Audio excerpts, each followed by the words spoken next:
మరి అసలు శివాలయ ప్రదక్షిణం ఎలా చేస్తే కరెక్ట్ అంటారు? అసలు కరెక్ట్ ప్రాసెస్ ఏంటి గురుగారు? ఆ శివాలయంలో ఉన్నటువంటి నవగ్రహాల చుట్టూ శివాయ నమః అంటూ 27 ప్రదక్షిణలు చేసి శివాలయానికి చేరుకోవాలి. అయితే చాలామంది ఇక్కడ నవగ్రహాల ప్రదక్షిణ చేసిన తర్వాత కాళ్ళు కడుక్కోవాలి కదా అని అంటారు. మీరేమీ బలి కార్యక్రమం చేయలేదు. బలి కార్యక్రమం చేసినప్పుడే కాళ్ళు కళ్ళు కడుక్కోవాలి, ముక్కు చెవులు కడుక్కోవాలి, ఈ పంచేంద్రియములు శుద్ధి చేసుకోవాలి.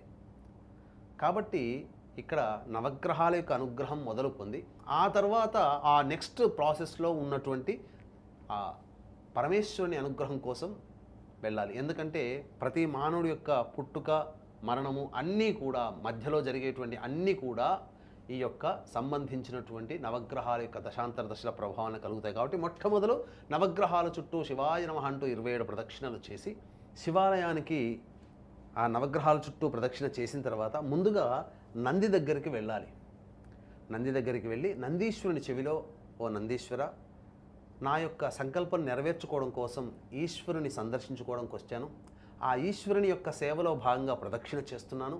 ఆ ప్రదక్షిణ ఫలితాన్ని మరియు నా యొక్క సంకల్పాన్ని ఆ పరమేశ్వరునికి చేరవేసి నా యొక్క సంకల్పం నెరవేరేటట్టుగా చూడు నందీశ్వర అని చెప్పి నందీశ్వరునికి ఆ అనుగ్రహం అనగా నందీశ్వరుని యొక్క ఆజ్ఞ తీసుకొని వెళ్ళాలి.